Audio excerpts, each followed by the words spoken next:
friends, to a deep dive. Today we're going to approach the volcano of Etna. We're going to look at 360 degrees, both geographically and philosophically.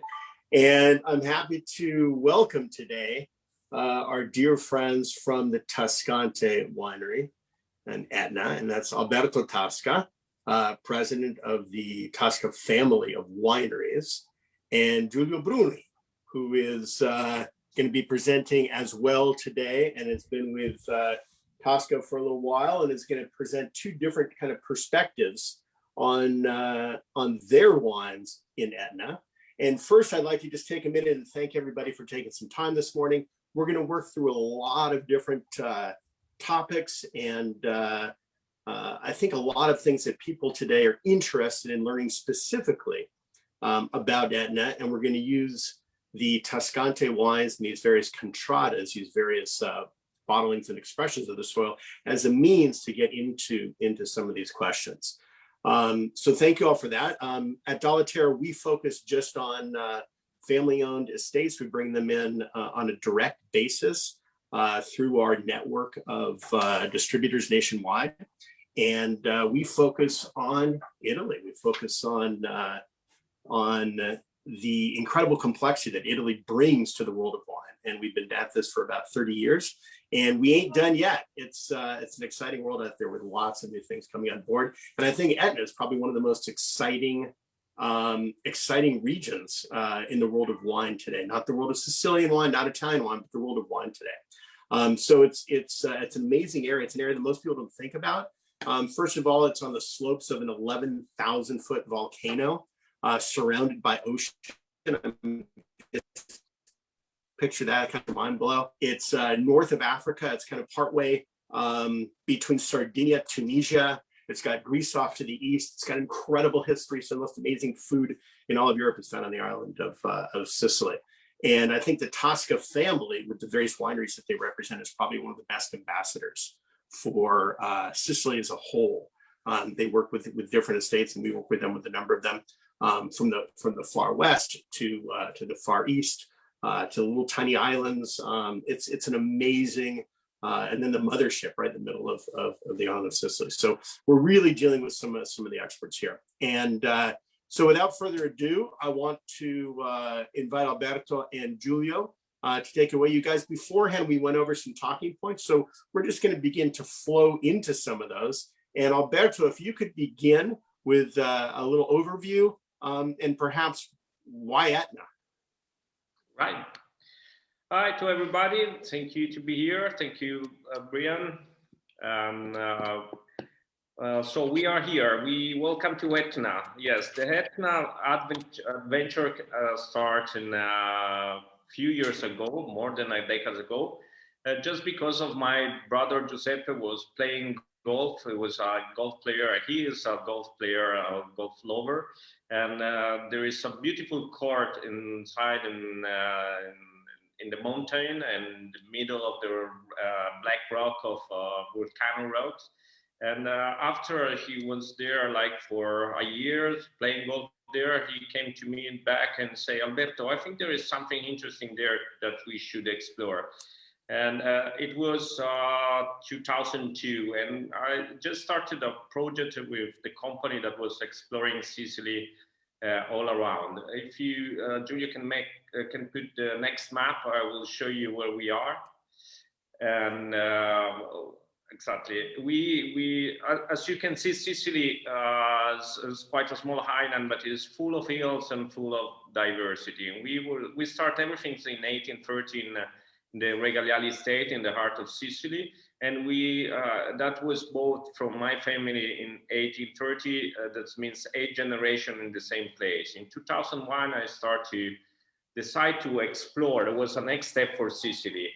The step was to show that Sicily, as Brian said before, is part of the treasure of Italy in terms of diversity. It's full of different kind of soil, of different kind of microclimate, of different kind of even grape varieties. We have around 50 indigenous grape varieties, and not yet all discovered by the market. And So the idea was to go around Sicily and explore different area with different attitude and specific attitude with distinctive wine. And I was looking for personality. And we started in 2001 with Capofaro in the Eolia Highlands, where we produce some Malvasia. It's a beautiful place. And then in 2002, we started to do it after my brother came to me, and we started to discover Etna. Our first approach was in the southern part of Etna, where the Etna wines became. And then after three harvests where we had a really bad experience with fires during the ripe maturation, the ripeness of the grape, we jumped to the north. And in 2007, fortunately, we found two beautiful places, two different contrada. Then I will explain you a little bit about the sense of contrada. And we start this adventure. So the idea was we find another place with a perfect combination between a grape varieties and the soil and the microclimate there. And then from there, we jump even to Mozia, where we produce a beautiful Grillo. Is Phoenician Highlands, was really important site during the historical in Sicily. And then Salier de la Tour, that is close to Palermo, where we produce, that is really vocated for the Syrah production. So just go back to Etna. As you saw, the first picture is the vineyards are all made by terra, so are a really difficult place. The other thing is that Etna is an active volcano. As you can see, the next picture. This was weeks ago, but daily. I mean, it's from 15 days to today is really active, and this kind of eruption happen every year. So it's a really powerful place, and a little bit scary. Of course, I can tell you that when I signed the contract for the first piece of land, I didn't sleep. I was totally awake because I was a little bit afraid about the power and put me in a position that we're not dominant in the soil, but just respecting the power of nature. And that's something that makes the place even. You know, Alberto, in the United States, we have a famous writer, Mark Twain. I don't know if you ever heard of Mark Twain, but Mark Twain said, buy land. They stopped making it a long time ago. But that's not the case in that they continue. So these are your vineyards that are your future vineyards up there, correct? And this is really what we're talking about, is an active volcano. And everyone talks about terroir. We'll get into that later on. But just take a look at this and think about the effects that this is going to have, not just on roads and vineyards, depending on the vagaries of where the lava flows.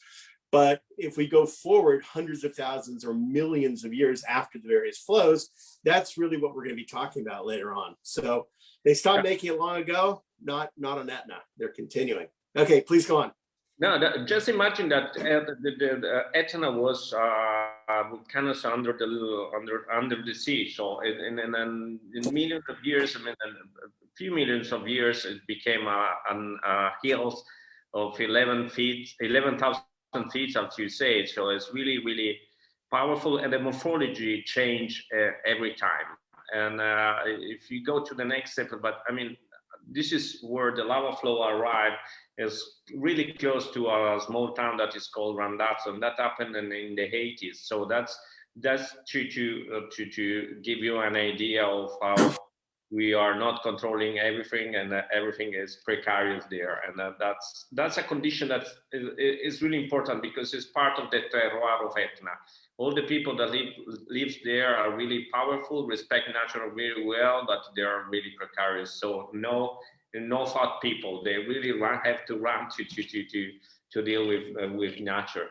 And so this is a little bit the environment where we are. And the particular attitude of the place is the viticulture start with two indigenous grape varieties, more or less predominantly. One is Nerello Mascalese for the red grape, and Nerello Mascalese is the major part of the red production, and Caricante is for the white wines. And you can combine them with Nerello Cappuccio and for the red wines, and Catarratto for the white wines. And then I will tell you a little bit about the specific of this grape. And Nerello Mascalese, that is the main production and of red wines in Etna, is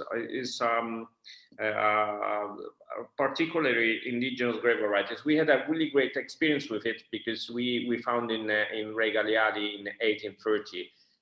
But just to give you an idea, and we vinify it in red, and it was not so interested.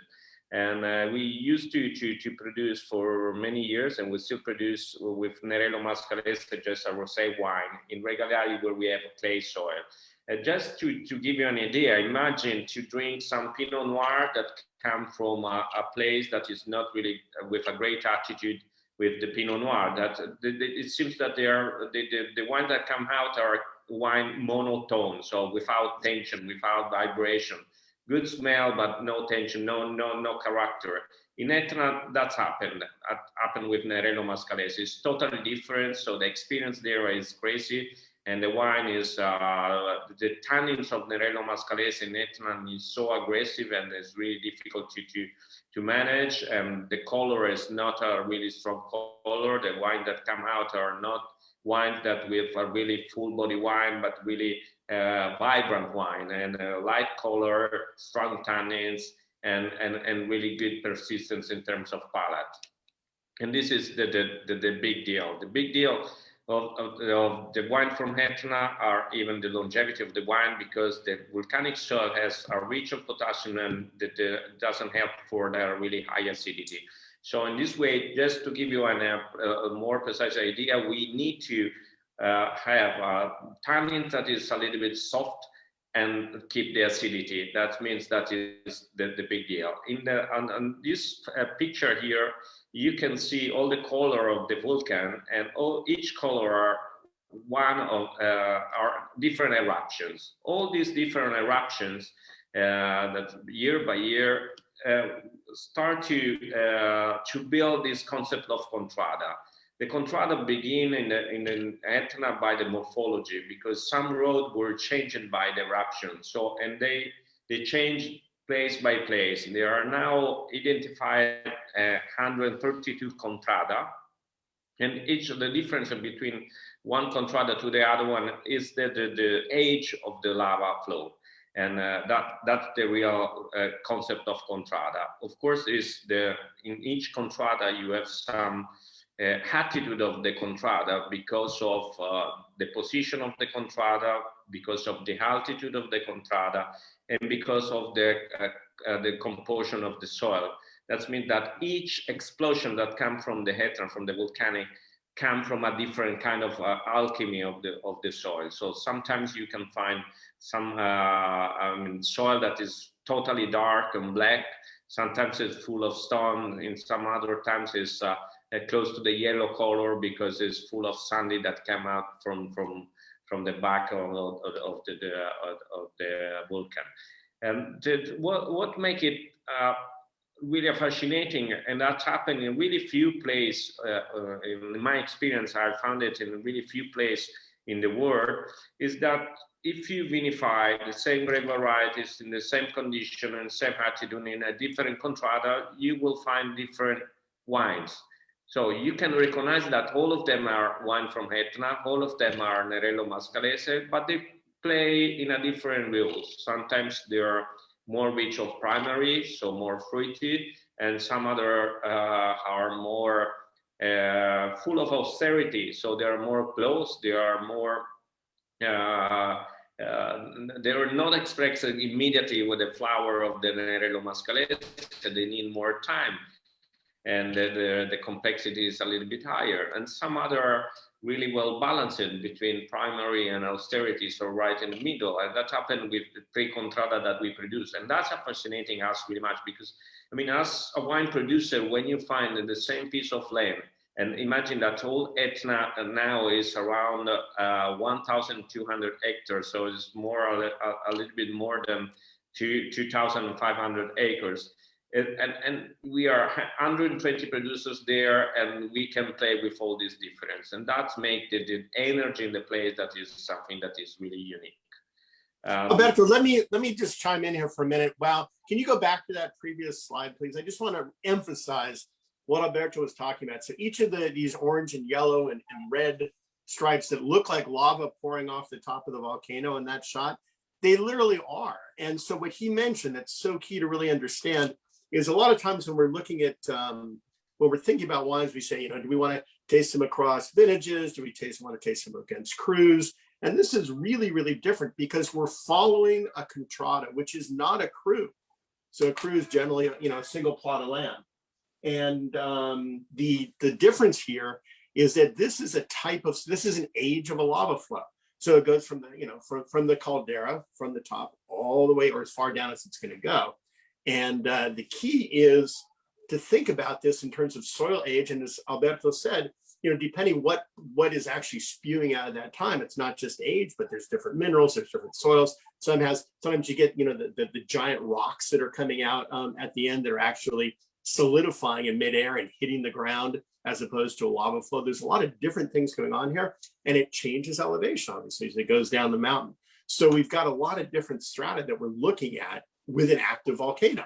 We're looking at not just run for your life kind of stuff, but we're looking at how these varietals, Nerello Mascalese, Nerello Cappuccio, and when we're talking about whites, Caricante, but it's really, really interesting to look at this not just across varietal, not just across vintages, and not just elevation or even climates, because there was another slide earlier, you guys, that had kind of this giant C, which is really where the vineyards are planted around Etna. It's not exactly 360 degrees, but it's not that far off. And so vineyards are found, let's say, through about 270 degrees primarily on Etna. And there's different exposures. And this place is such a conundrum for many people to think about, because in the Northern Hemisphere, we are used to thinking about southerly exposures. And here, many of the vineyards and Tascante's vineyards are in northerly exposure, and he'll get more into that.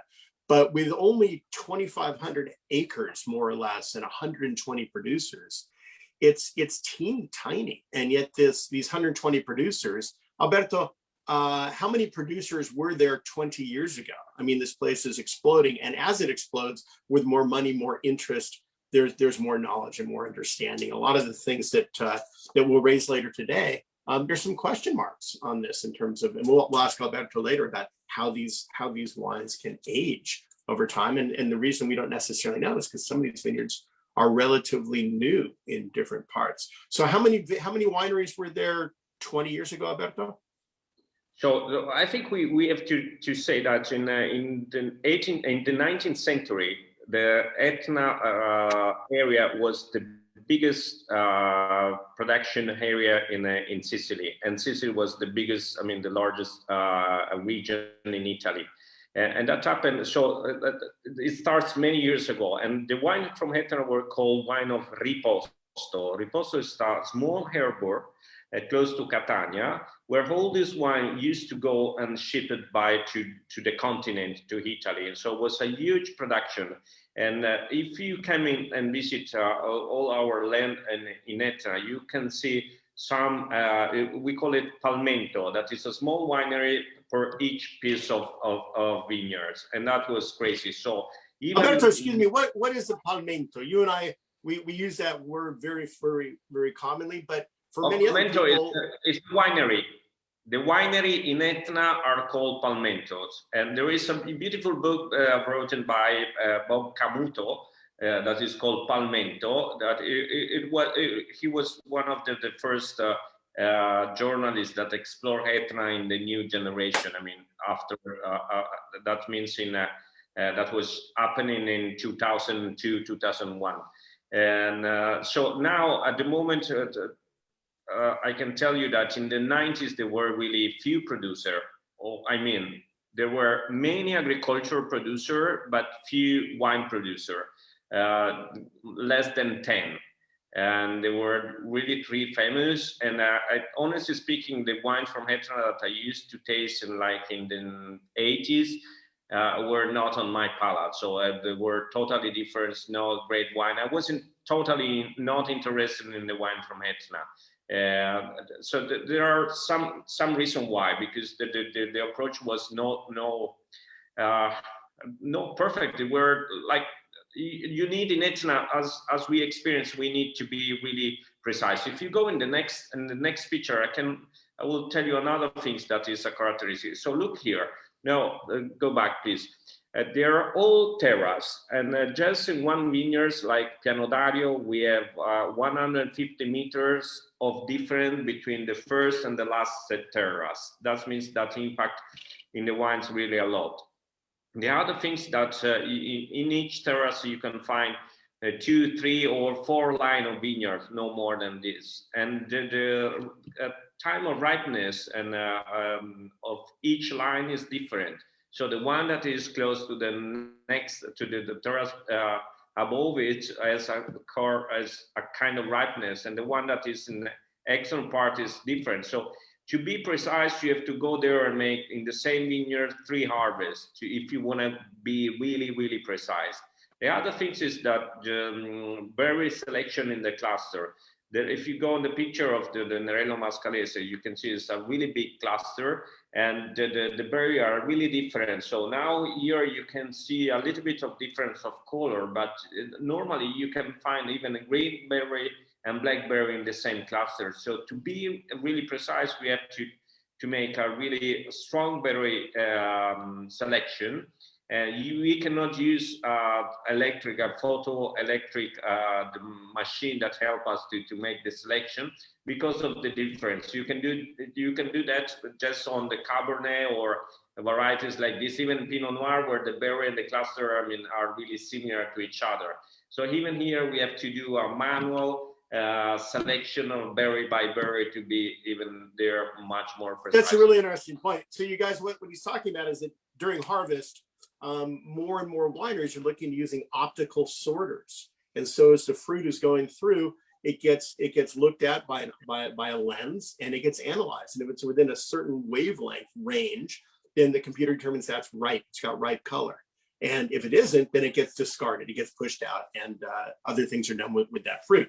But in this case, there's so much variability within one cluster, from dark to light, and it's natural. It's just the way this biotype happens to present itself. So you can't use that. It's a lot of hand work. Anytime you're working, there's so much work that goes into this. When we talk about Amarone and the amount of drying, we talk about champagne and sparkling wines, the amount of the second fermentation, all the work. This is incredible too, but not just with the grapes, but also with the vineyards themselves, because it's freaking lava. And as a result, they have to pick this stuff up and move it. If you ever been to like Ireland and you see these incredible walls going through the fields out there, it's the same thing here. In that aerial shot that we had of the vineyards here, and you got to see, it almost looks like a Mayan kind of a pyramid from up high. That's all lava rock. They get stacked by hand. So there's just going back to the fact you mentioned in terms of ripeness, and it extends through everything that they do in this place. Vai avanti. Scusami. That's another thing. So you mentioned the wall. The wall are made by dry stone and one by one, and there are just few artisans that can make this kind of wall, and that's something that is we have to maintain. So another thing that was really funny, Brian, was when I start to invite my the guys that work with me since many years and many generations, sometimes from Regaliali, to be in Etna to help us to set up the vineyard and see what's there. And then when they, at the evening, when they stopped to work there, I was there with them, and they say, "Oh, come on, guys, tell me what you think about this place. It's not magic." And they all told me, "Yes, Alberto, it's an incredible place, but don't talk about money. It's impossible to make money there." Just to give you an idea of how crazy is the place, because we were, our habit was in a big land with easy clay soil, and that's something that is totally different. And so that's a little bit the scenarios of Etna. Then we can go deeply to our contrada wines.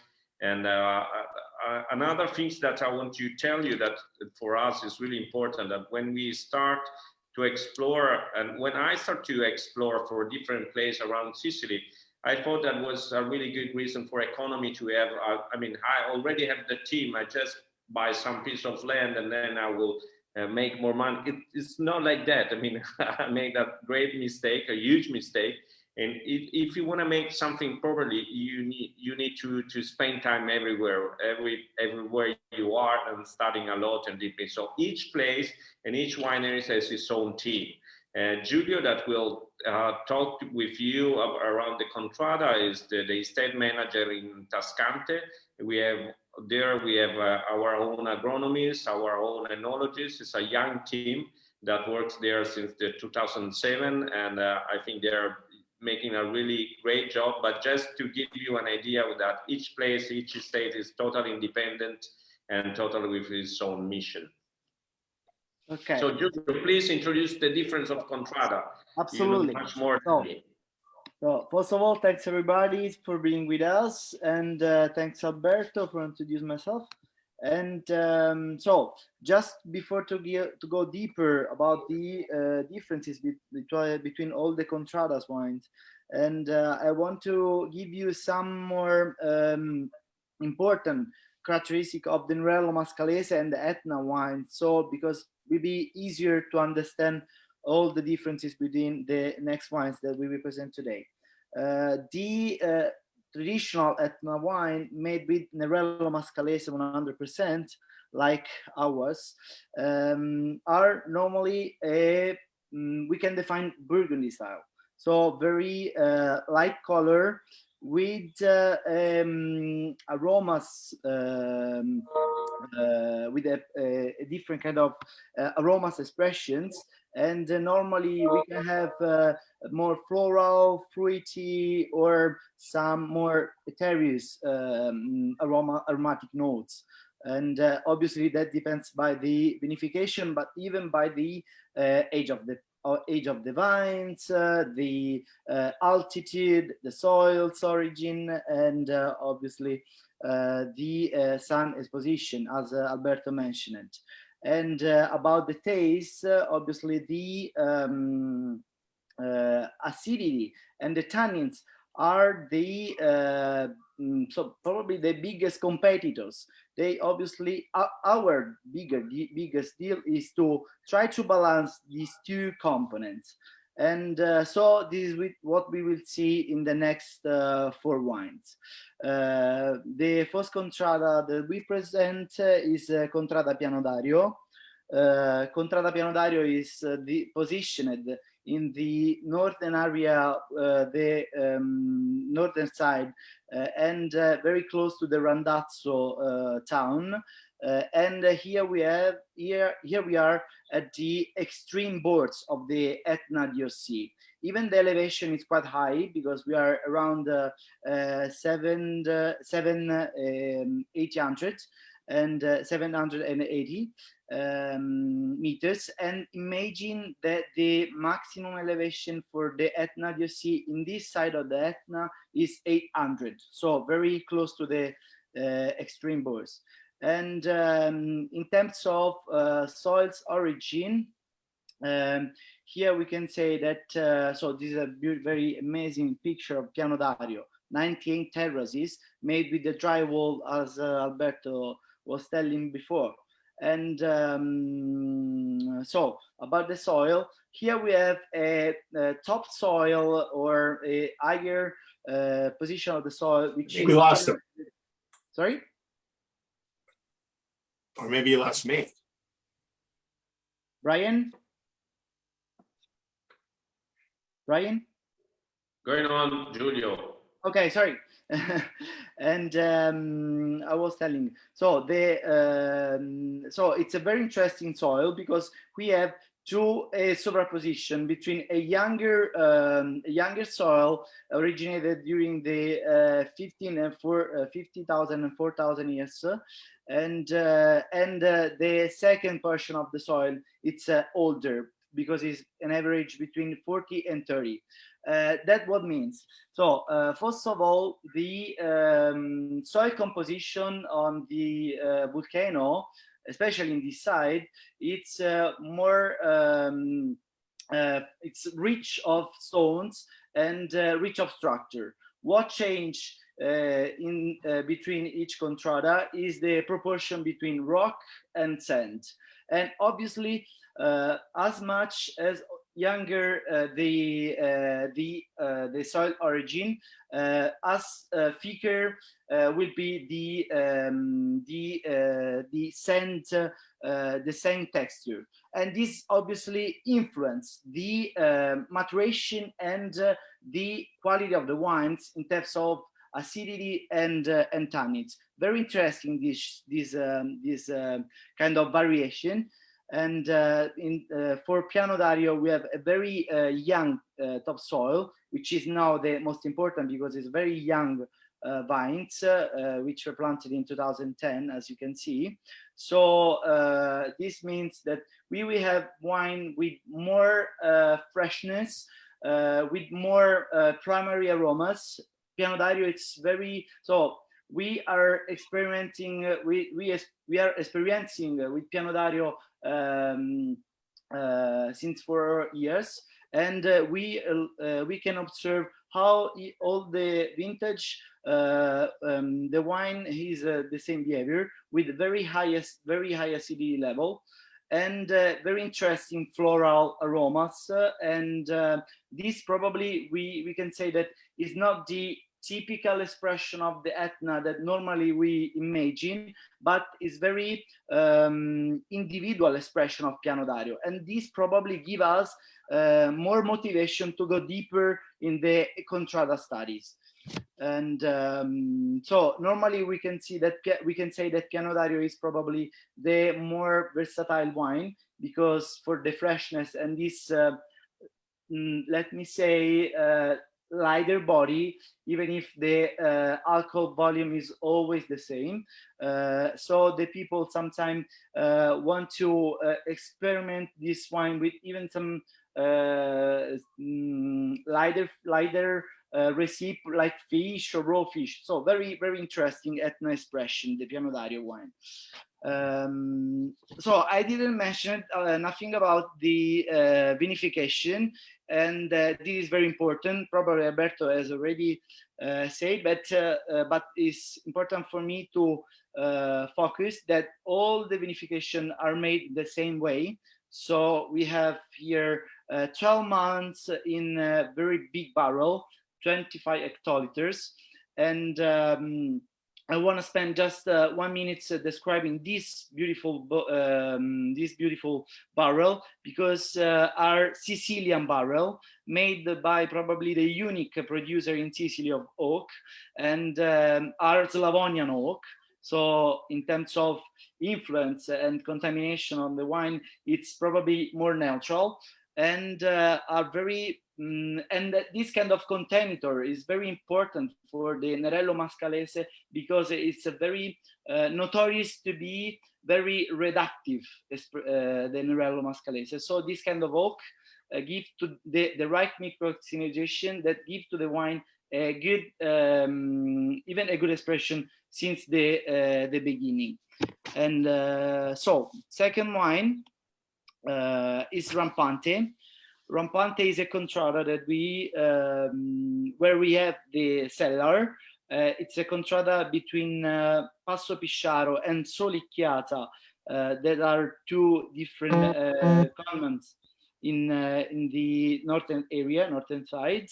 It's here the vines are a little bit older, because when we buy these vines, they were already there. And so the vine's age is around 20 years, because they are planted in they were planted in during the 2000. And here we have some Chardonnay as well. It's a very small portion of Chardonnay, and if Alberto wants to describe something about later, probably could be interesting. And Rampante, it's another interesting soil contrada, because here we can find at the same level two different formation of volcanic soil. So the age is the same because are originated during between 50 and 40,000 years ago, but we have different formation characterized by more sandy and more rocky soil in one case, and in another case we have more alluvious colluvial, so more soil conditioned by the weathering and the alteration by the obviously the climatic agents, and this difference between these two soil influence once again the vegetation process of the vines, because for example we observed during these years that in the side where the soil is thicker, the plants used to be more vigorous, and so even the grapes are more concentrated. So since last year we started to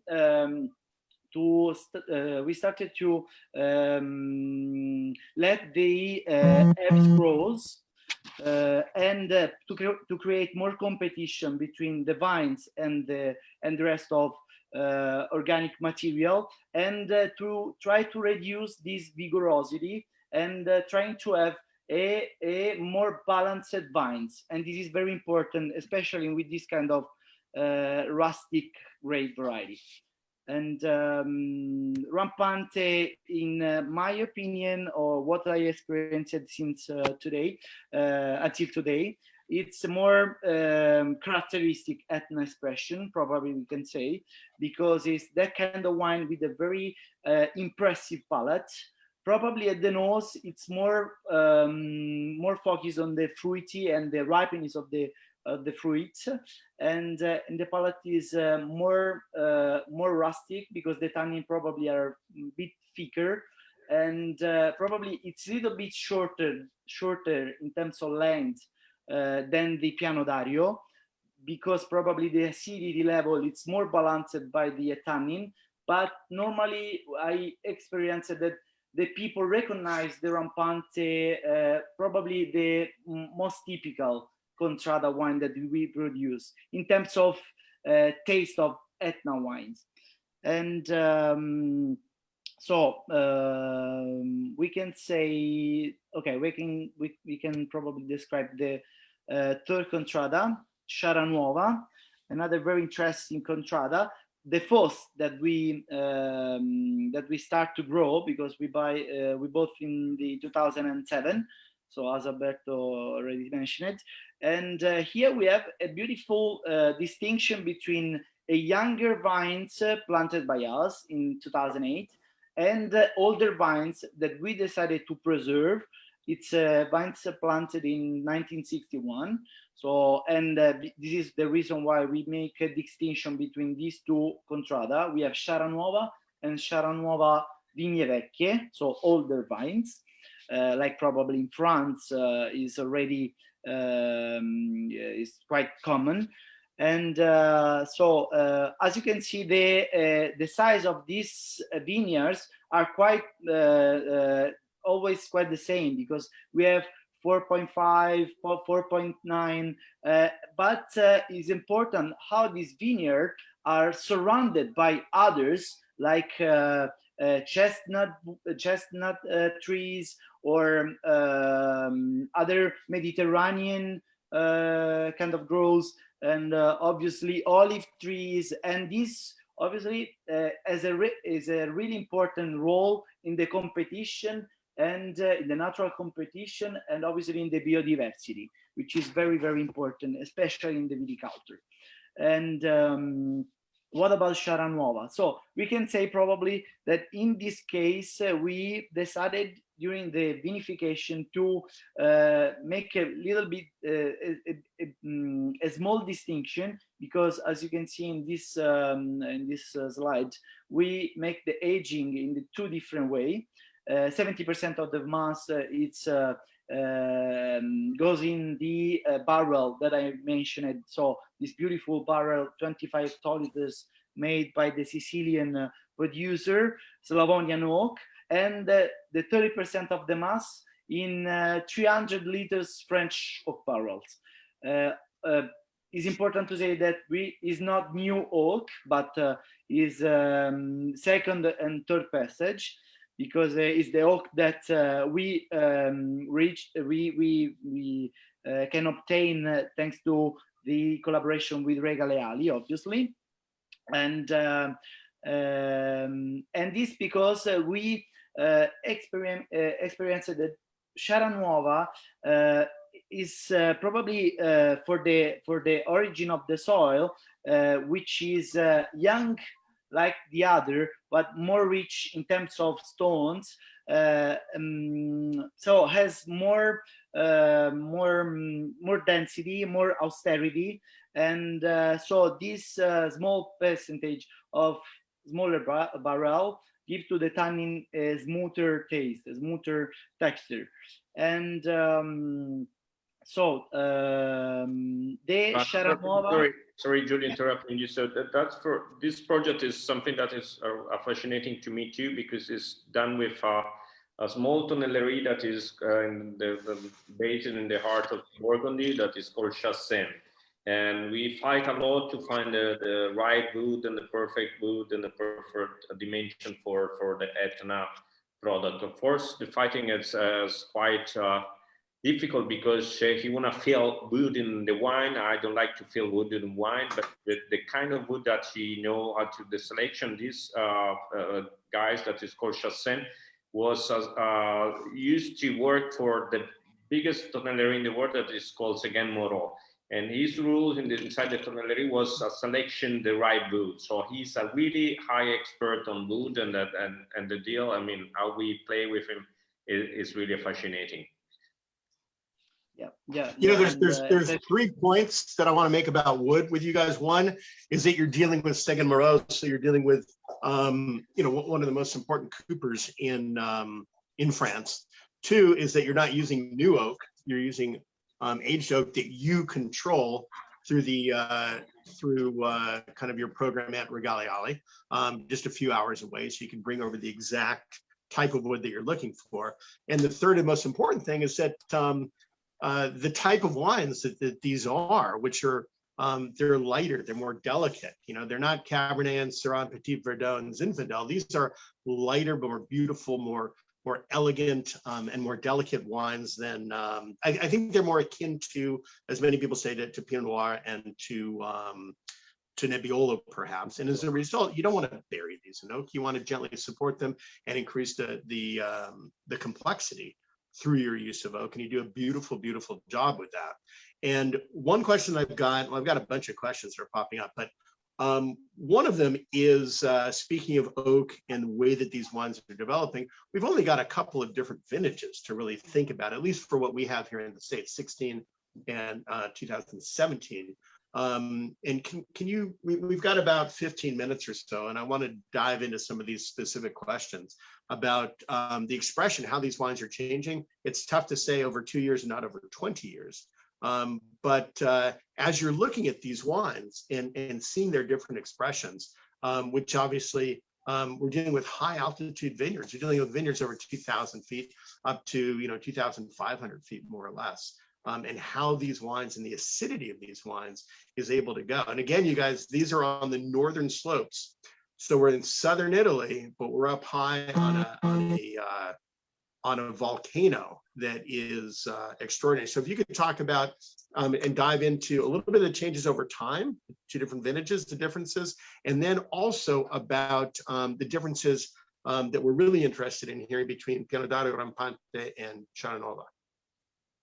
Right. So I'll tell you, so longevity is a matter of the southern part of production around the world. So it's really difficult to have wine with longevity that come from the south in general part of the world because of the warm climate. And the warm climate give a lot of body to the wines, but lose a lot of acidity, and acidity is really important to have elegance and longevity. Here, unfortunately, we are in a high altitude. We doesn't have any big body, full body wine, and we have to deal with tannins and acidity. So the combination is really important. So to keep acidity, you have to go and harvest a little bit before the perfect point of ripeness to give a little bit of green and keep a little bit of acidity. But here, if you do it and you lose, I mean, the tannins really stay green and rude and aggressive. So you cannot play like this. So it's really important the canopy management in the vine, just to give the tannins that the ripeness of the tannins go over. And so you can harvest it with a little bit of higher acidity to keep a little bit of longevity. Of course, vintage by vintage, it changes. So when the vintage is particularly warm, it's really difficult to have really wine with high longevity. When the vintage are a little bit cooler in the southern part of the world, it's easier. What happened in Etna that helped us to have longevity in wines, that the ripeness of the Nerello Mascalese is really late. It happened in November, late October or late November, when the climate is really cool.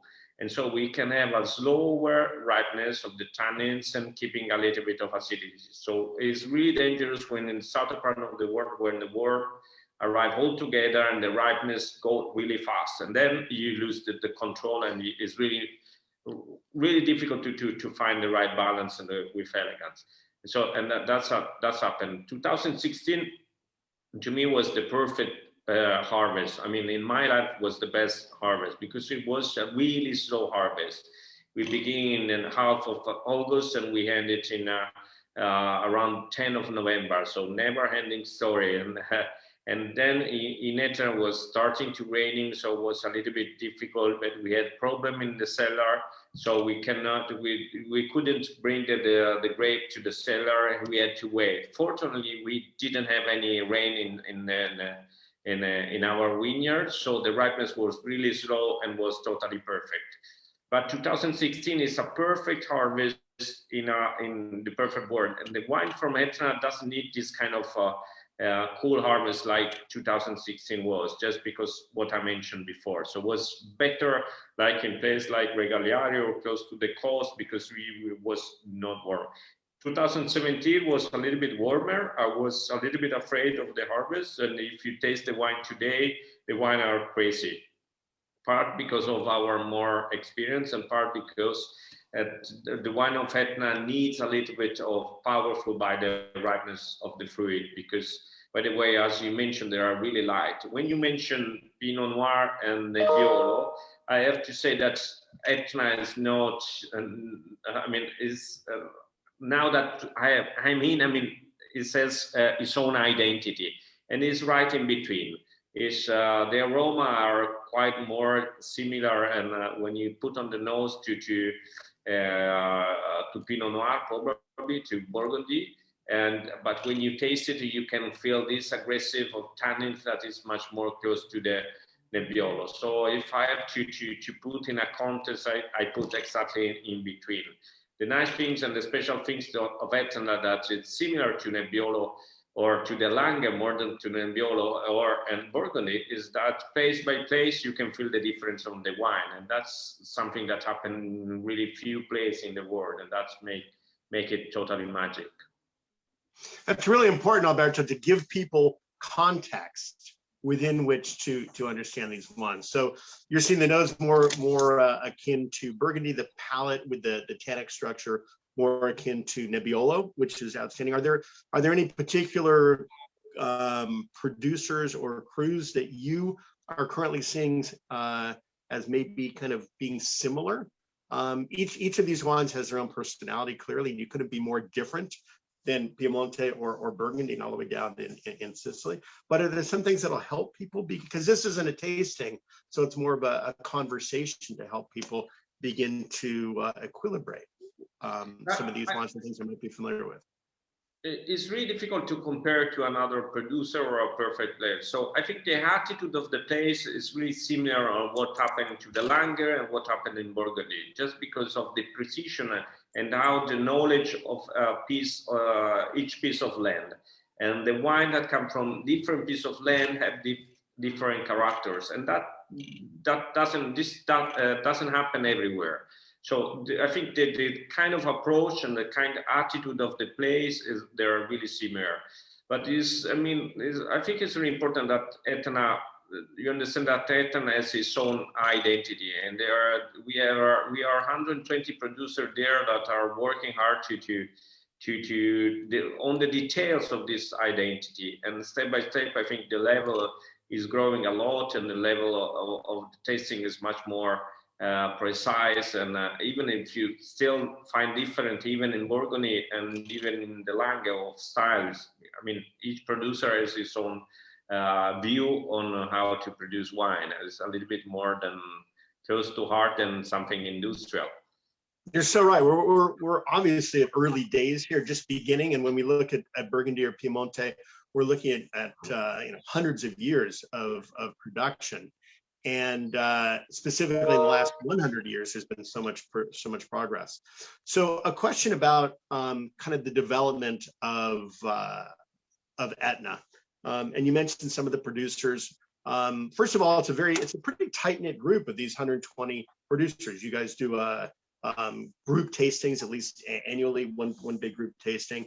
And in a sense, it's a tiny little area, 2,500 acres or so, with all these different personalities, different vineyards, different sites. So I have a very specific question for you as we're understanding some of the different producers in the area, and Tascante in particular. When you're speaking about a contrada, when you're speaking about a particular lava flow that has a particular characteristic and particular age, which is very different than a chunk of land, a specific piece of land. It's a particular lava flow with an age and unique characteristics that go along with that.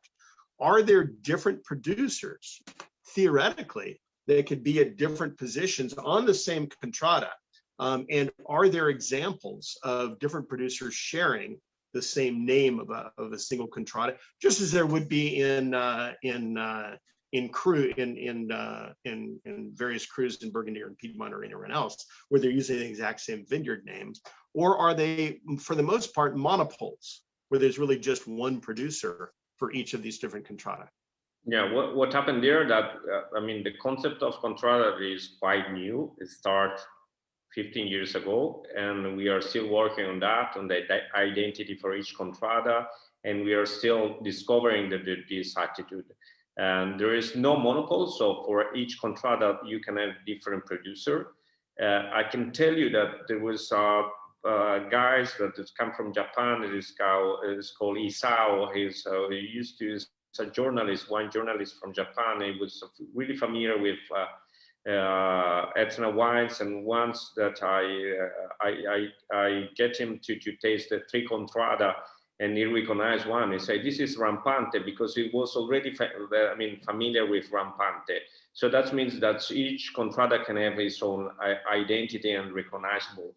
And of course, it's not an easy job. And for us, I get it. I'm getting in step by step, and we need really a lot of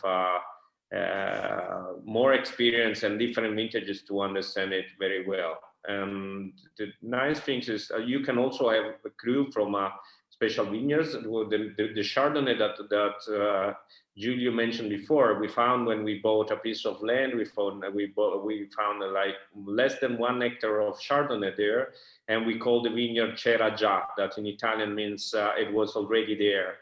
And that's just because we Vinify as a crew. But now, to me, it's really much more important that people understand the phenomenon of contrada and the age of different lava flow and the impact of this kind of difference of exposition, altitude, and age of lava flow into the wine. So if I have to suggest something, is to try to taste the three contrada together and in a blind tasting and put on table and sharing with people and have this experience and feel it. Because if you drink just one contrada today and another one today, there are many influence that come out from the wine. Is really difficult. So the best exercise is to have all the contrada in front of you in a blind way and taste them and try to understand one by one what is the characteristic of it. And if you can feel it, and if you love wine and you will feel it, and you will really enjoy, because it's something that is really unique, is when you can describe. I love the geography of wine. I love wines when the wines can tell you how old they are, how old are them, where they come from, who are them, what kind of varieties there is inside. So to me, this is what make the wine world magic. And if you inside that, you can just have even a geography of a small piece of land influenced by this small key factor, is something that is really unique. So I think it's really enjoyable. It's wonderful. Alberto, for me, it's you that make wine magic. It's you, it's the people, it's the stories, and it's the interaction of your imagination, your mind with what nature gives you. You've talked about the age of soil. We've talked about the age of these lava flows. What about the age of the vines? And can you just speak for a moment about Sciaranuova? And you also have another bottling called Sciaranuova Vigna Vecchia. Very, very few bottles, teeny, tiny production. But instead of putting this all together into the Sciaranuova single wine, you decided to break this out. You felt that they were distinct enough. And I'm curious about two things. How are they distinct? And the second thing is, this gives me some excitement and some really excitement for the future. So how different in age are these vines? And with so many new vineyards being planted in and around Etna, think what this is going to be like in 20 or 25 years from now when these vines are getting up in age, the existing vines. So what do we have to look forward to, and how do these differentiate in your mind? So first of all, we have to know that when we talk about vineyards that are older than more than 50 years, inside the vineyard, there is always a mess. So inside these vineyards, we found Sangiovese, Merlot, Alicante, many different grapes, even Caricante, white grapes. So the first approach was to clean the vineyards and to keep just the whole vines of Nerello Mascalese. It was a really hard job. And then so the decision was to keep it different. Is just because we have a little bit of experience with the vines and vineyards. So the whole vines normally are less influenceable by the harvest. So harvest by harvest, they are much more, they play with much more consistency. The new vintage, the new wines, submit the influence of the harvest, warm climate or cool climate, in a stronger way. So they are not so consistency. You can have one vintage that is better, and things that the reaction is more like a young boy. If you have a wise man that can react with wise, so not really, can stay there, is stable.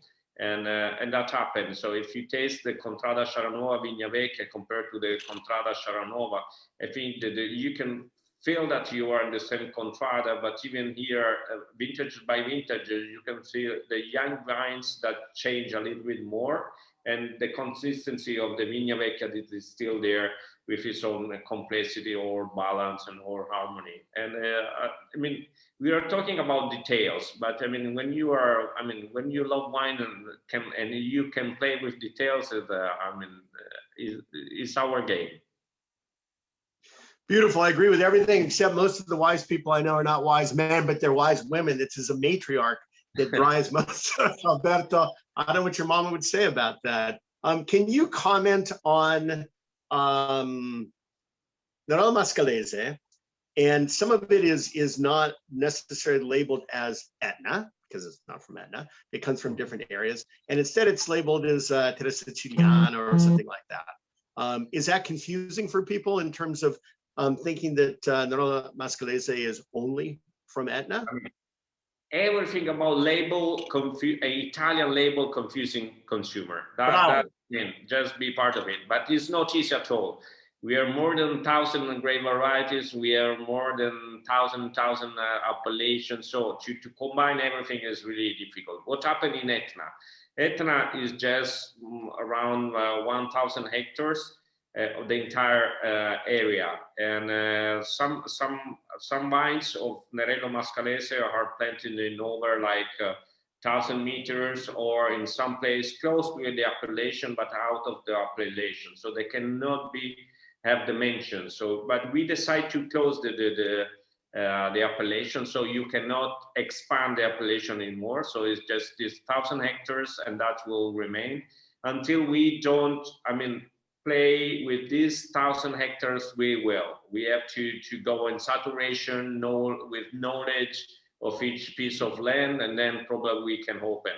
And if I can say something about that, there are beautiful wine even out from the appellation that come out in high altitude. I prefer, if you go in high altitude, not every vintage is, because the climb there is really cool. You can find really elegant and great wine. At valley, around and below, like 450 meters, the wine totally changed. They are not the same. Even the lava flow is more, ancient, but it's with deposit of not volcanic soil, so it's a combination that is not really great. But yes, it's confusing, but even step by step now, I think what is really important that you know not only the appellation but even the producer, and that's more, to me, is more sustainable. So you have to know, when you buy something, you have to know from who you are buying something, why you are investing. Yeah, I think that's true in any region. That's true anywhere in the world. Know who you're working with. Appreciate a producer who follows your heart in terms of their production and the quality of the wines that they're doing, and also the value of the wines that they're doing. As you said, this will never be a moneymaker. This is really a passion of love. Now you have an opportunity to. You have an opportunity that's rare. You have an opportunity because you have a little more vineyards. You guys started well before the land rush, so to speak. And as a result, you're able to produce different contradas, and not only different contradas, but also a separation, which is on the screen right now, which is the Sciaranuova Vinification, the old vines. But what are you seeing around in Etna? In other words, are other producers able to separate and break out into different contradas? What I've seen personally is that most people have a very small chunk of land of these 120 different producers that are in the region of Etna, and most of them don't really have enough land, much less enough land in different areas to be able to produce different contradas. But are you finding, is this changing? Are more and more producers being able to subdivide? And the reason I'm interested in that is because it would obviously help be able to break down into more of a micro understanding of different regions, and therefore different expressions of Nerello Mascalese. So are more producers being able to make sub bottlings of individual contradas?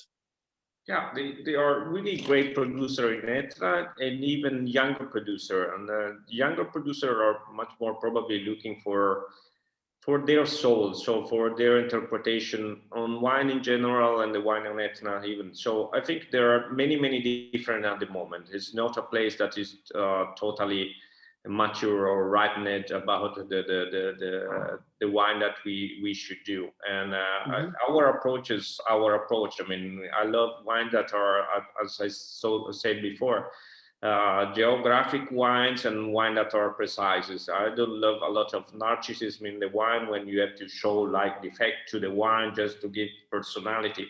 I love to work on subtraction, try to understand what the soil gives and what the vines gives, and that happens. Few producers are working on the contrada, and few others no, and it depends. The other deal is in terms of longevity of the wine. If you want to wine ready in the market, you have to lose longevity. You will lose acidity. You will go for more ripened fruit, and then the wine are more for good for aperitif. Another thing that I found in Etna, I think those wines are really gastronomic wines. So they are not wine just to drink as an aperitif without food. There are much more wine that are paired very well with food because of their tension, because of their vibration, how they're combined with interesting food.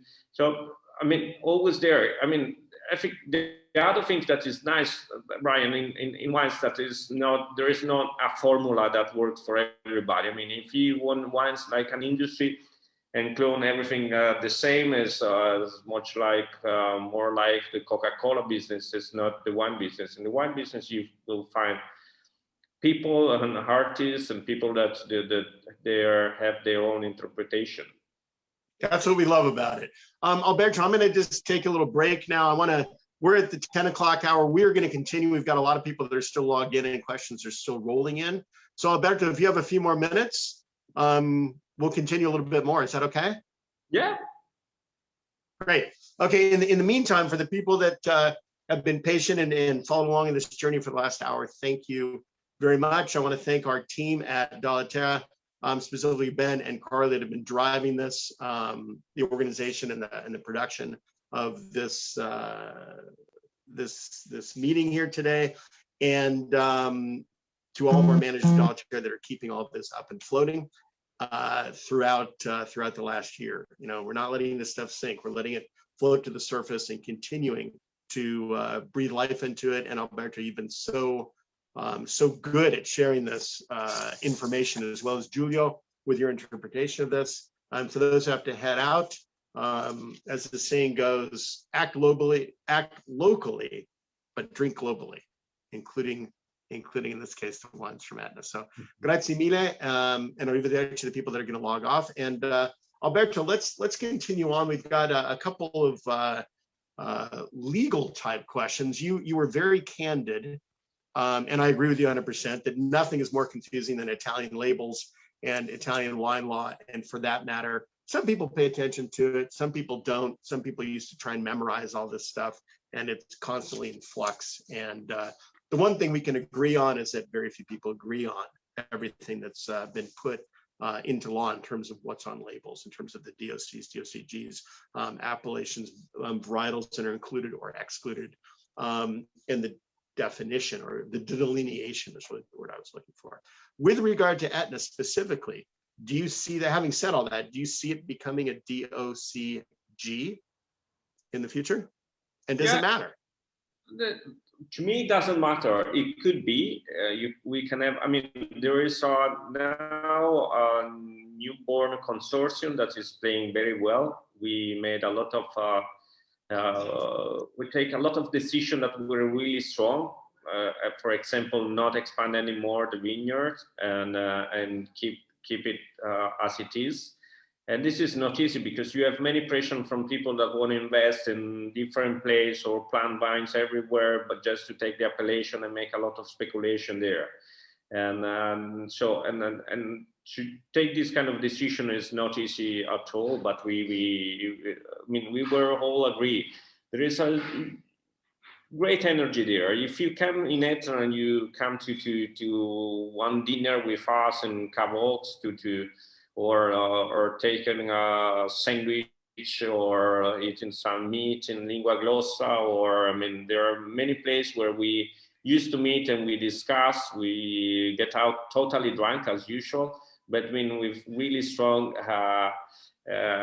you can feel attachment to the place. There are many people that are invested there. Investing in Etna is quite expensive, as you can imagine, because of the place. And when you invest something, you invest time, you invest energy, your life energy, you invest money.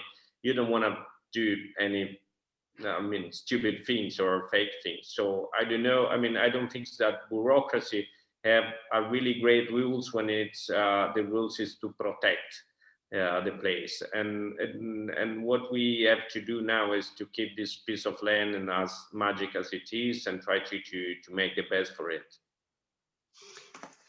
I like the sound of that. Is a side question that hasn't been asked yet, but how open is the Etna area to tourism? So once things open up, a lot of people are interested. I will just put out there my own personal experience. I think it's one of the most incredible areas anywhere in Europe. I think it's certainly one of the most incredible areas in that's Italian. And anywhere you can go from snow at 11,000 feet on down to the warm Mediterranean is incredible. But is it open to tourism? Is it a place you would recommend, or is it still kind of hard to get around out there? No, you have to just pay attention by people there. You can meet people like Giulio or me. They're really dangerous. It's a perfect place where to go. And it's a really nice place where you can have a great natural experience. You have even some the Alcantara River, that is another crazy place where you can make rafting or body rafting also. It's a little bit tough, but in terms of natural view is unique. You can ski there, viewing the sea, and then after that, and even in March, and then go to swim. You can find the zafferano, wild zafferano on the road. Saffron. Yeah, wild saffron. Yeah, that's amazing. Yeah, it's crazy. There's a national park. I mean, the whole Etna itself is a national park, so it's all completely protected. As we're thinking about Etna, can we go back to the map of the region and take a look? And one of the things I mentioned earlier was that it's counterintuitive, at least for those of us in the Northern Hemisphere. And one of the reasons it's counterintuitive is that we're talking usually about Southern exposure for most of the best vineyards in the world, right? And yet you've chosen to put your vineyards to the north. And that seems a little counterproductive, not just to the north, but some of the highest vineyards in Europe. I mean, at over 2,500 feet. And on top of that, you're not picking this stuff until November in many cases. And yet you're just north of Tunisia. So I'm a little confused about, well, I'm not confused, but I think it'd be interesting to dive into that. And at the same time, keep in mind, you guys, that that the hang time that we're talking about here until November is extraordinarily long. Keep in mind that they're running a race against time in the sense of physiological maturation of the fruit with winter, with storms coming in, with losing their crop. And a lot of people, they're picking now earlier and earlier. So many people are picking in September and actually early September. And at the same time, bud break and veraison haven't changed that much as the warm summers and picking early. So these guys, in many cases, are running 2 months longer on Etna. Just think about that, 2 months longer. Think about it in terms of physiological ripeness, which is key. And then also think about it just in terms of risk. You're hanging stuff out there a lot longer than most other regions are. And it's susceptible to damage, to storms, to frost, to frost, hail, et cetera, and rains, lots and lots of potential for rains. So if you can talk about why you chose to plant it to the north, and let's just start with that. Why to the north? Well, I don't know. It's like when you decide or you're looking for a home. We were trying to, and we make a lot of experimentation, keeping a grape in the southern part. And as I mentioned before, we have 4 harvests where we have highs on these vineyards, on those vineyards. And so after 4 harvests like this, and I thought that it wasn't a case, and that happened really often, because in the southern there is something that is a different microclimate, and when the climate change and after summer, some violent atmosphere phenomenon arrive. So in north is a little bit more, the exposition is more cool, of course, and the ripeness is a little bit later, but it's not really often that have this kind of violent ice in the vineyard. So there was just a reason why to protect our investment and our grape. At the same time, it was when you I don't know kind of noise that's you. Okay, okay, and then the other things is that when you get in a vineyards and you decide, okay, this is the place. Normally you have some experience there. You have made some harvest there, but there is something that is really even personal. You find a place and you feel good with the place, and I don't know, it's something that's me. It's not only science, it's not only measure everything. There is something that is attached, that is really personal. It's like your home. When you find and you are looking for a new home, and or you want to rent a new home, or you want to buy it, or you go there and you find the perfect light or the perfect match, and then with your personal key life. And there's a little bit or science, experience, and a little bit of personal touch. I love that. I love that. Well, on the note of personal touch, thank you for spending a little bit of extra time today with us, or this evening for you. Really appreciate that. We covered a lot of ground today. There's so much to cover, mostly because we're really starting at ground zero with a lot of people, because it's such a new region and people haven't visited. They've been unfamiliar in building their own database, basically, by having to taste a number of other wines from the region. So thank you, Giulio. Thank you very much for kind of starting at ground zero with us and for us, and helping us to understand a little bit. Again, Carly and Ben, thank you for keeping everything rolling. Questions from all of you who participated, that really helps drive a lot of the direction of these conversations. So much appreciated to all of you. Grazie mille. Grazie a voi. Passo la parola a te. L'ultima parola. Now, thank you to all of you. Thank you, Carly, first of all, and then thank you to all the Dallatore team for organizing it, and thank you for your passion to listening to all those things about Etna, to all of you that are still there, and hope that everything will end, all this pandemic will end really soon, and I hope to have you all in Sicily, in Etna, make a great tour.